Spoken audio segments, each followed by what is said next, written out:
கடவுளுடன் காலை வணக்கம். அனைவருக்கும் கிறிஸ்மஸ் பெருவிழா வாழ்த்துக்கள். புனித லூக்கா எழுதிய நற்செய்தி 2 அதிகாரம் 1 முதல் 14 வரை உள்ள இறைவார்த்தைகள். அக்காலத்தில் அகஸ்து சீசர் தம் பேரரசு முழுவதும் மக்கள் தொகையை கணக்கிடுமாறு கட்டளை பிறப்பித்தார்.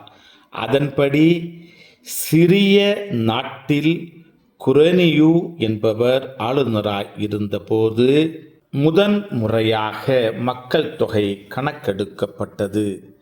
தம் பெயரை பதிவு செய்ய அனைவரும் அவரவர் ஊருக்கு சென்றனர்.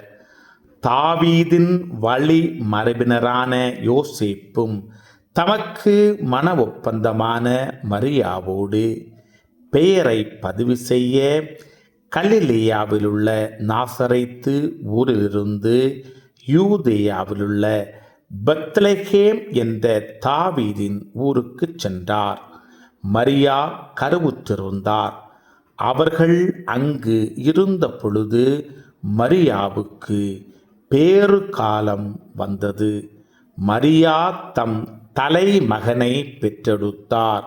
விடுதியில் அவர்களுக்கு இடம் கிடைக்கவில்லை. எனவே பிள்ளையை துணியில் பொதிந்து தீவனத் தொட்டியில் கிடத்தினார். அப்பொழுது அப்பகுதியில் உள்ள வயல்வெளியில் இடையர்கள் தங்கி இரவெல்லாம் தங்கள் கிடையை காவல் காத்து கொண்டிருந்தார்கள். திடீரென்று ஆண்டவருடைய தூதர் அவர்கள் முன் வந்து நின்றபோது ஆண்டவரின் மாட்சி அவர்களை சுற்றி ஒளிர்ந்தது. மிகுந்த அச்சம் அவர்களை ஆட்கொண்டது. வானதூதர் அவர்களிடம், அஞ்சாதீர்கள், இதோ எல்லா மக்களுக்கும் பெரும் மகிழ்ச்சியூட்டும் நற்செய்தியை உங்களுக்காக அறிவிக்கின்றேன்.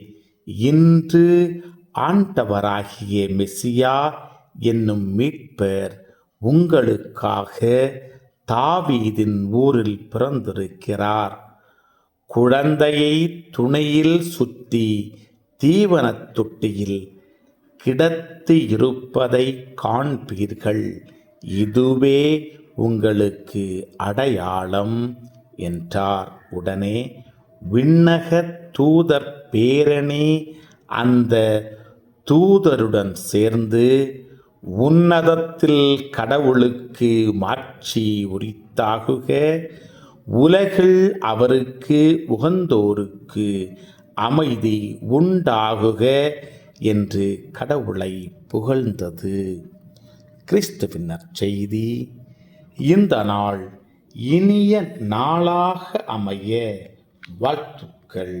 பல பல பல புதுமைகள், பெருமைகள், இனிமைகள் இறங்கிய நல்ல நாள், ஒரு நல்ல நாள், நம் தேவன் தந்த நாள். இது நல்ல நாள், ஒரு நல்ல நாள், நம் தேவன் தந்த நாள்.